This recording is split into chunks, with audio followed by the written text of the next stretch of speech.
Hello friends, जय माता दी। कैसे हैं आप सब? दोस्तों, एकादशी तिथि है और एकादशी है महाव्रत विधान, मनुष्य जीवन का कर्ता उत्थान और वामन का धरकर रूप किया बलि का उत्थान, करवट बदल कर बदला पृथ्वी की ढाल, बाल रूप में किया यशोदा माँ का उत्थान। ऐसा है भगवान विष्णु का, ऐसे भगवान विष्णु को शत शत प्रणाम। दोस्तों, भादो माह के शुक्ल पक्ष की एकादशी तिथि है परिवर्तनी एकादशी, जल झूलिनी एकादशी, डोल 11 आदि नामों से जानी जाती है। श्री कृष्ण जन्म हमने जन्माष्टमी मनाई थी, उसका 16वां दिन है और माता यशोदा आज के दिन जलवा पूजन यानी कि कुआं पूजन करती है। इस दिन सूर्य की पूजा करके अपने कृष्ण को सूर्य देवता के दर्शन करवाकर उन्हें नए वस्त्र पहनाती है और उन्हें शुद्ध करके धार्मिक कार्यों में सम्मिलित किया जाता है। दोस्तों, इस दिन घर घर में भगवान श्री कृष्ण के बाल रूप का जलवा पूजन होता है। बड़े बड़े जश्न मनाए जाते हैं, झांकियां निकाली जाती है और कई शहरों में तो रथ जगह करके डोल देखने लोग शहरों में जाते हैं। आज के दिन विष्णु भगवान करवट भी बदलते हैं। आप सभी को याद होगा, देवशयनी एकादशी में भगवान विष्णु 4 महीने के लिए कार्तिक मास की जो चतुर्मास है तब तक सो जाते हैं और कोई भी शुभ कार्य नहीं आता। लेकिन इन 4 महीनों के बीच एक ऐसा समय आता है जब भगवान विष्णु सोते हुए करवट बदलते हैं और वो है भादो माह के शुक्ल पक्ष की एकादशी। इसीलिए इसे पार्श्व एकादशी या परिवर्तनी एकादशी भी कहा जाता है और इस व्रत को करने से मनुष्य को वाजपेय यज्ञ के बराबर फलों की प्राप्ति होती है। इसी दिन राजा बलि से भगवान विष्णु ने वामन रूप में उनका सर्वस्व दान में मांगा था और उनकी भक्ति से प्रसन्न होकर अपनी एक प्रतिमा को राजा बलि को सौंपी थी। इसकी वजह से ही ये वामन 11 भी कही जाती है। पांडुनंदन अर्जुन भगवान श्री कृष्ण से पूछते हैं, हे प्रभु, भादो माह के शुक्ल पक्ष की एकादशी का क्या नाम है, इसके व्रत का क्या विधान है और इस एकादशी के उपवास को करने से किन फलों की प्राप्ति होती है? हे कृष्ण, कृपा करके ये सब समझा कर कहिए। तब श्री कृष्ण भगवान कहते हैं, हे पार्थ, भादो माह के शुक्ल पक्ष की एकादशी को जयंती एकादशी भी कहते हैं और इस एकादशी की कथा को सुनने मात्र से ही मनुष्य के पापों का शमन हो जाता है, मनुष्य स्वर्ग का अधिकारी बनता है और नीच पापियों का भी उद्धार हो जाता है। यदि कोई धर्मपरायण मनुष्य एकादशी के दिन पूजन करता है तो मैं उसे संसार की पूजा का फल देता हूँ और मेरे लोगों की प्राप्ति होती है, इसमें तनिक भी संदेह नहीं है। इस दिन जो भी भगवान विष्णु के श्री वामन रूप का पूजन करता है वह तीनों देवता यानी ब्रह्मा विष्णु महेश की पूजा करता है। और हे पार्थ, जो मनुष्य इस एकादशी का व्रत करता है उसके लिए इस संसार में कुछ भी करना शेष नहीं रह जाता। यह सुनकर विस्मित होकर अर्जुन कहते हैं, हे जनार्दन, आपके वचनों को सुनकर मैं थोड़ा भ्रम में पड़ गया हूँ कि आप किस प्रकार सोते हैं या करवट बदलते हैं। आपने बलि को क्यों बांधा और वामन रूप धारण करके क्या लीलाएं की? चातुर्मास्य व्रत का विधान क्या है तथा आपके शयन करने पर मनुष्य का क्या कर्तव्य है? कृपा करके सभी चीजें आप विस्तार पूर्वक कहिए। तब भगवान श्री कृष्ण कहते हैं, हे कुंती पुत्र अर्जुन, अब तुम समस्त पापों का शमन करने वाली इस कथा को ध्यान पूर्वक श्रवण करो। त्रेता युग में बलि नाम का एक असुर था। वह अत्यंत भक्त, दानी, सत्यवादी और ब्राह्मणों की सेवा करने वाला था। सदा यज्ञ, तप आदि किया करता था। अपनी इसी भक्ति के प्रभाव से वह स्वर्ग में देवेंद्र के स्थान पर राज्य करने लगा।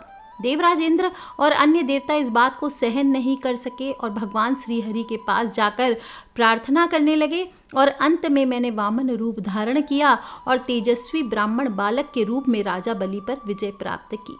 ये सुनकर अर्जुन कहते हैं, हे लीलापति, आपने वामन रूप धारण करके उस बलि को किस प्रकार जीता?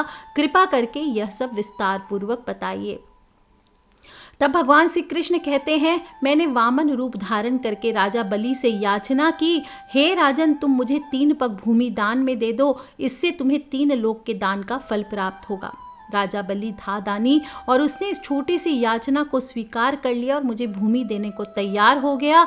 और जब उसने मुझे वचन दे दिया तब मैंने अपना आकार बढ़ाया और भूलोक में पैर और भुवन लोक में जंघा, स्वर्ग लोक में कमर, महलोक में पेट, जनलोक में हृदय, तप लोक में कंठ और सत्य लोक में मुख रखकर अपने शीर्ष को ऊंचा उठा लिया। उस समय सूर्य, नक्षत्र, इंद्र तथा अन्य देवता मेरी स्तुति करने लगे। तब मैंने राजा बलि से पूछा, हे राजन, अब मैं तीसरा पग कहाँ रखूं? इतना सुनकर राजा बलि ने झुककर अपना शीश नीचे कर दिया। तब मैंने अपना तीसरा पग उसके शीश पर रख दिया और इस प्रकार देवताओं के हित के लिए मैंने अपने उस असुर भक्त को पाताल लोक में पहुंचा दिया। और तब वह मुझसे विनती करने लगा। मैंने उससे कहा, हे बलि, मैं सदैव तुम्हारे साथ रहूंगा और भादो माह के शुक्ल पक्ष की परिवर्तनी नामक एकादशी के दिन मेरी एक प्रतिमा राजा बलि के पास रहती है और एक क्षीर सागर में शेषनाग पर शयन करती रहती है और इसीलिए इस तिथि को मैं करवट बदलता हूँ। इस दिन आपको त्रिलोकीनाथ श्री विष्णु भगवान की पूजा करनी चाहिए और चावल और दही सहित चांदी का दान करना चाहिए, रात्रि जागरण करना चाहिए। और जो भी मनुष्य इस प्रकार से इस एकादशी का उपवास करता है उसके सभी पापों से मुक्त होकर वह स्वर्ग लोक को जाता है। और कुछ करे ना करे, जो भी मनुष्य पापों को नष्ट करने वाली इस एकादशी व्रत की कथा सुनते हैं, दूसरों को सुनाते हैं, उन्हें अश्वमेघ यज्ञ के बराबर फलों की प्राप्ति होती है। बोलिए श्री कृष्णचंद्र भगवान की जय, विष्णु भगवान की जय। दोस्तों, इस बार ये पार्श्व एकादशी 17 सितंबर शुक्रवार को रहने वाली है। एकादशी तिथि की शुरुआत 16 सितंबर को सुबह 9:36 से हो रही है और एकादशी तिथि की समाप्ति 17 सितंबर को सुबह 8:08 तक रहने वाली है। द्वादशी तिथि आपको लग जाएगी इसके बाद और पारण इसीलिए सभी लोग 18 सितंबर को करेंगे 6:07 पर सुबह 6:54 तक। उदया तिथि में जो लोग भी व्रत रखना चाहते हैं वो कल कर सकते हैं व्रत को, यानी 16 सितंबर को कर सकते हैं। नहीं तो एकादशी व्रत इस बार एक ही है, 17 सितंबर शुक्रवार को रखा जा रहा है। और एकादशी तिथि से पहले ही व्रतधारी को दशमी तिथि की रात्रि से ही सात्विकता से रहना चाहिए और सात्विक भोजन करना चाहिए। हो सके तो एक वक्त आप सात्विक भोजन करें और फिर रात्रि में ब्रह्मचर्य का पालन करते हुए सोना चाहिए। एकादशी की तिथि के दिन सुबह जल्दी उठिए, हथेलियों के दर्शन कीजिए, कराग्रे वस्ते लक्ष्मी कर मध्य तु सरस्वती, इस मंत्र का आप जप कीजिए और नित्य कर्मों से फिर निवृत्त होकर के मुख्य द्वार की साफ सफाई कीजिए, हल्दी के जल का छिड़काव कीजिए। आपकी इच्छा है तोरण रंगोली आदि से सजाना चाहते हैं तो वो कीजिए और फिर खुद भी आप तीर्थों में स्नान करें तो सर्वश्रेष्ठ, और नहीं तो जल में ही गंगा जल हो, थोड़ी सी राई के पत्ते को डाल करके आप पानी में स्नान कर सकते हैं और स्वच्छ सुंदर वस्त्र धारण करें, नीले काले वस्त्र ना पहने। और इस दिन ध्यान रखें जो स्त्रियां हैं वो स्नान करते वक्त बाल ना धोएं और पुरुषों को भी हेयर कट, शेविंग बनाना, नाखून काटना, ये सभी चीज़ें नहीं करना चाहिए। स्नान करके तैयार होने के बाद 1 लोटा जल सूर्य देव को अर्पित करें। ओम सूर्याय नमः, ओम आदित्याय नमः, ओम भास्कराय नमः। इसके बाद उसी में जल ले लीजिए, दक्षिण मुखी हो जाइए। ओम सर्वेभ्यो पितृभ्यो नमो नमः या पितृ देवता की जय, पितृ रानी महारानी की जय, इस प्रकार से पितृ देवता को जल अर्पित करें। और तुलसी को जल आज के दिन नहीं दिया जाता है, इस बात का ध्यान रखें। घर के मंदिर की फिर आप साफ सफाई कर लें, रोज की जो पूजा करते कर लीजिए। और विशेष रूप से आप विष्णु भगवान की पूजा करना चाहते हैं, मूर्ति आदि है, तो आप इस दिन जहां आपको पूजा करनी है उस जगह की सफाई कर लीजिए और गंगा जल डाल करके पूजा स्थल को साफ और पवित्र करना चाहिए। एक चौकी लगा लीजिए, उस पर पीले रंग का कपड़ा बिछा लीजिए और लक्ष्मी नारायण की प्रतिमा या जो भी विष्णु भगवान, लक्ष्मी माँ या सिर्फ विष्णु भगवान, आपकी जो इच्छा हो वहाँ अर्पित कर दीजिए। विष्णु भगवान की प्रतिमा है तो दक्षिणावर्ती शंख, हमेशा कहती हूँ आपको घर में हर एकादशी पर, पूर्णिमा पर आपको दक्षिणावर्ती शंख से विष्णु भगवान का अभिषेक ज़रूर करना चाहिए। एक विष्णु भगवान की मूर्ति रखिए और उसका दक्षिणावर्ती शंख से आप 1 साल अभिषेक करके देखिए। आप देखिए कैसे चमत्कारिक आपके जीवन में बदलाव आते हैं। गंगा जल से अभिषेक कर सकते, पंचामृत आदि से कर सकते, दूध, दही, घी, चीनी, शहद मिला के कर लीजिए। और फिर आपको शुद्ध जल से स्नान करवा के उनको पीतांबरधारी हैं तो पीले रंग के वस्त्र पहनाने चाहिए। उनको जनेऊ ज़रूर धारण कराएं और चंदन का, हल्दी का तिलक लगाइए, अपने भी फॉरहेड पर तिलक कीजिए। उनको पीले रंग के पुष्पों से उनका श्रृंगार कीजिए और धूप दीप जलाएं। मौसमी फल, पान, सुपारी, नारियल, लौंग आदि अर्पित कीजिए और जो भी भोग आप लगाएंगे, पीले रंग के भोग लगाए जाते हैं तो वो लगाइए। उसमें आप तुलसी दल ज़रूर अर्पित कीजिए और आज का उपाय है, एक कटोरी में आप थोड़ी सी राई भी ज़रूर अर्पित कीजिए।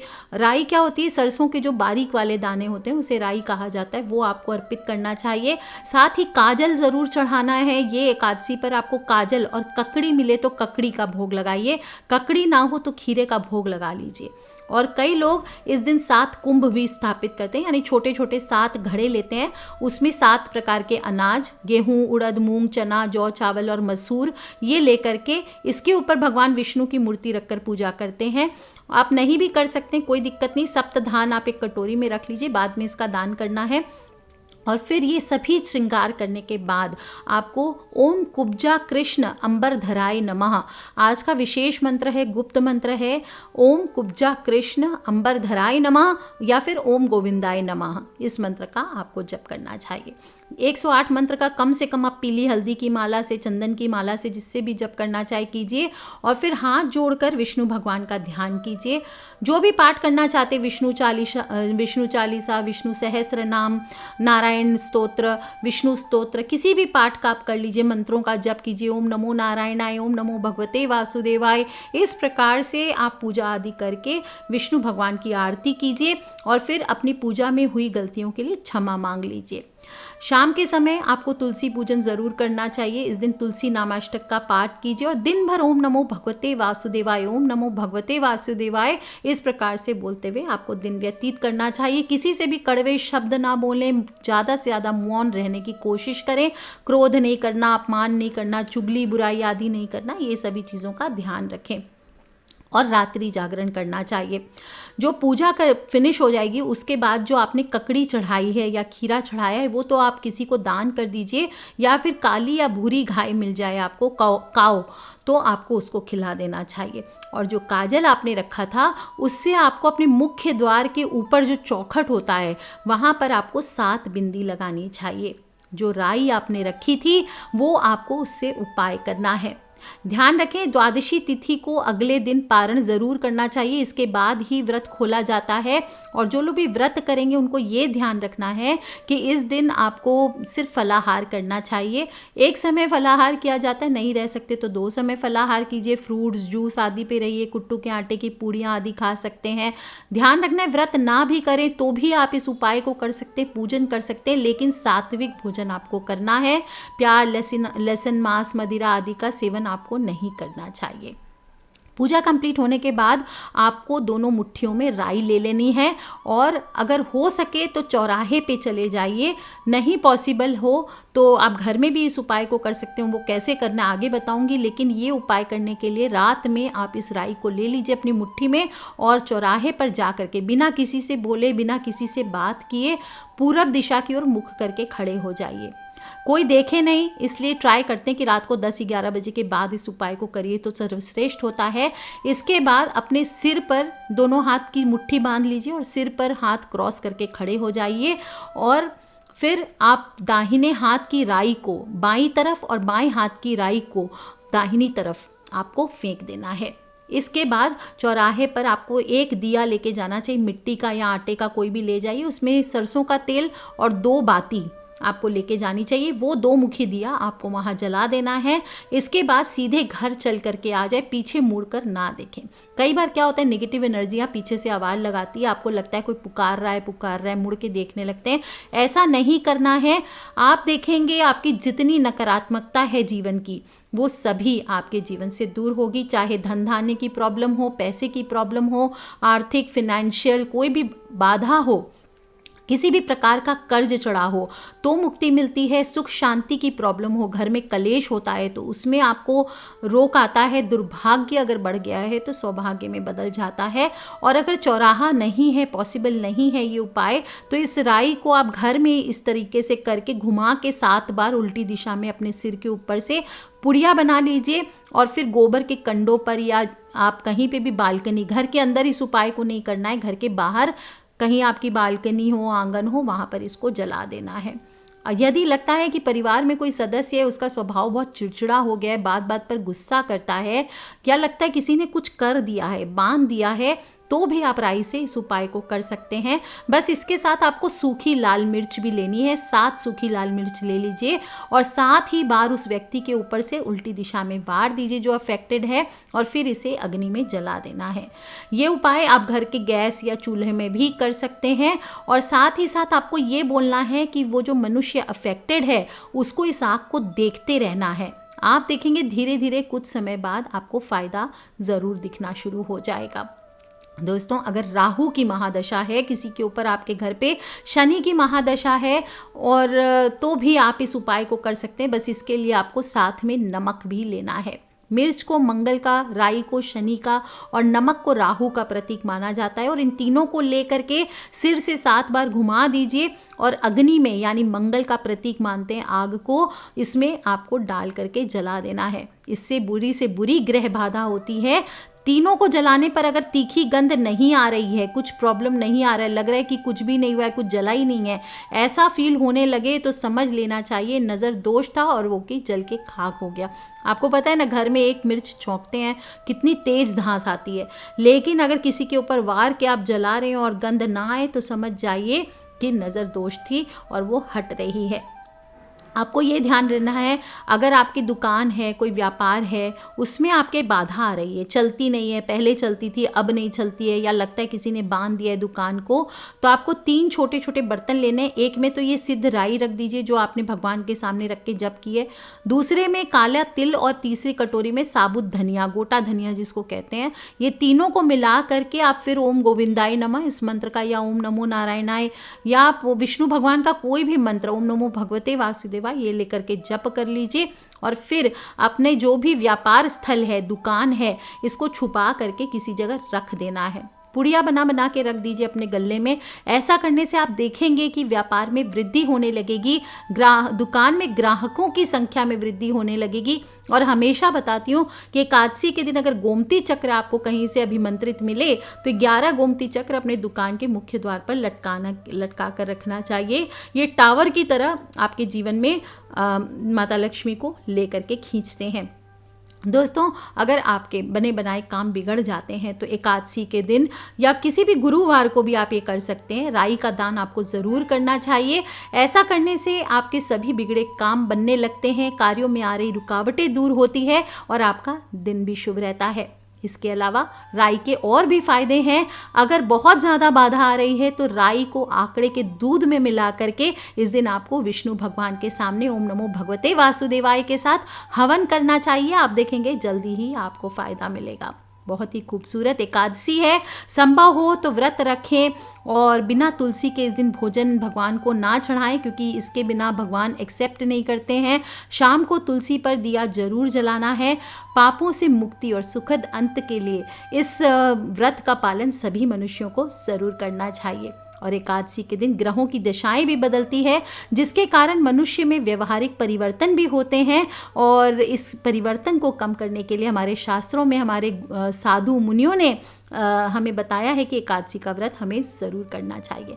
इसलिए सभी लोग जो तरक्की चाहते और कामयाबी पाना चाहते हैं और खूब मेहनत करने के बाद भी अगर आपको कुछ अच्छा फल नहीं मिल रहा है, हार सा मानने लगे हैं, तो आज जो मैंने आपको राई के उपाय बताए हैं इसको एक बार ज़रूर करके देखिए। दोस्तों, बहुत ही खूबसूरत एकादशी है, आपके दुर्भाग्य का नाश ज़रूर होगा। अद्भुत एकादशी और इस छोटे से उपाय को अपने फ्रेंड्स, फैमिली, मम्मी पापा, भाई बहन, बच्चे सभी लोगों से शेयर ज़रूर करें, क्योंकि हमें नहीं पता कौन सा उपाय कब किसकी लाइफ बदल दे। आप सभी को परिवर्तनी एकादशी डोल 11 की हार्दिक शुभकामनाएं। इस डोल 11 पर आप सभी को ये राई का उपाय ज़रूर करना है दोस्तों, और अपने फ्रेंड्स, फैमिली, मम्मी पापा, भाई बहन, बच्चे जो लोग भी भुगत रहे हैं उन सभी से आप इसे ज़रूर शेयर करें। और कथा मैंने आपको सुनाई है, और कुछ करें ना करें, कम से कम इस कथा को आप सभी से शेयर ज़रूर कर लीजिए। ठीक है फ्रेंड्स, लव यू ऑल। जय माता दी, बम बम भोलेनाथ की जय, विष्णु भगवान की जय, लक्ष्मी मैया की।